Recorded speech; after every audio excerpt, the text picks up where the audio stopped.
I get up in front of kids every single day and talk to them, but this is different for me because this is my, this is my family story, and we have never shared my family story beyond our dinner table.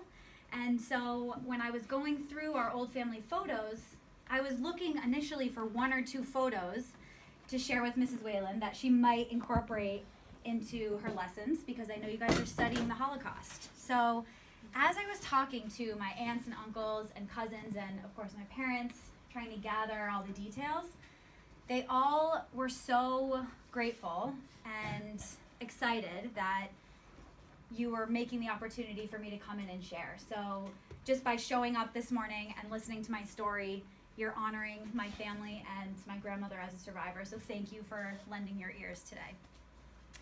So I know that the Holocaust is a really difficult topic to think about, to study, to read about, to write about, because it really illuminates what humanity is capable of. And that can be really scary to face. But it also illuminates the strength and the resilience that humanity is also capable of.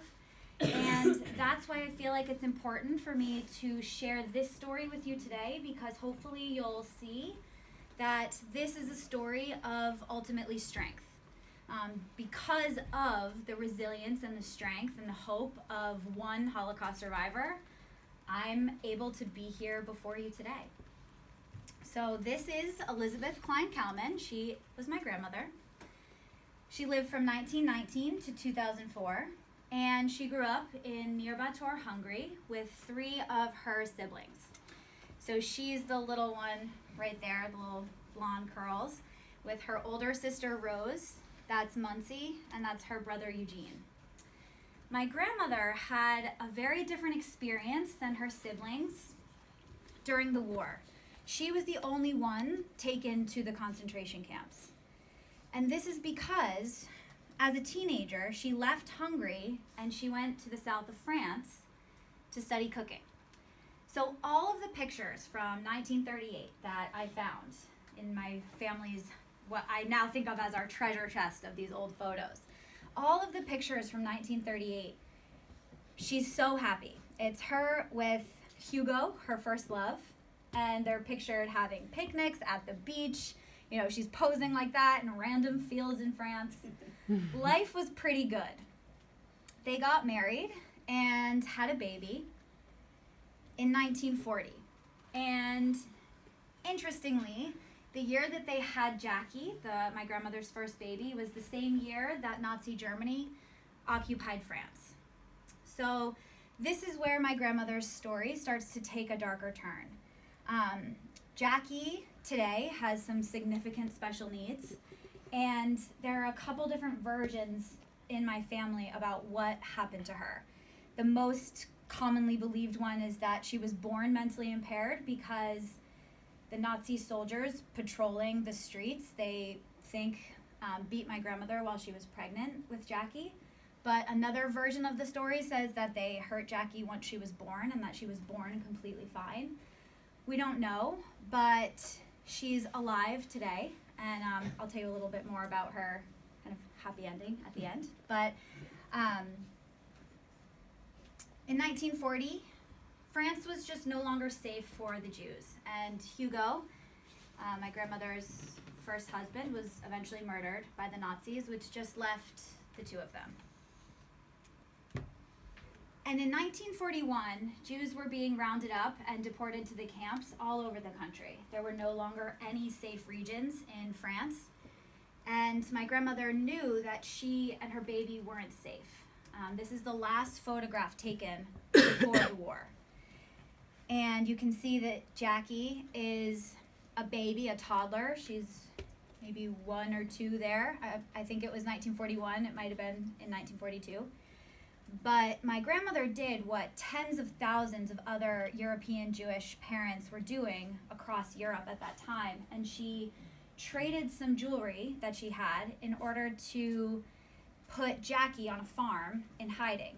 And the idea was that the people on the farm would raise Jackie as their own non-Jewish baby and therefore keep her safe from the deportations. The adults were already registered citizens, they were registered Jews. They were not really able to hide in the same way that you could hide children. So my grandmother had to give Jackie up, essentially, not know if she'd come back, and put her in hiding.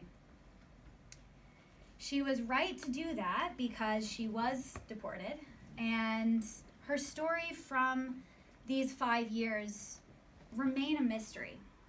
We have, of course, no photos from that time, and almost no stories from that time.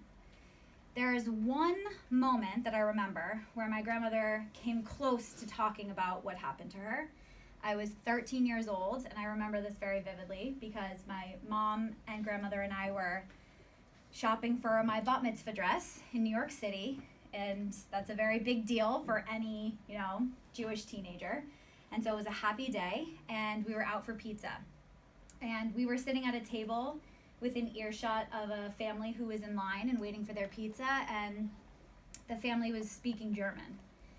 And my grandmother started crying and shaking, and she balled up and was kind of rocking back and forth, and I had never seen anything like that. I had no idea what was happening.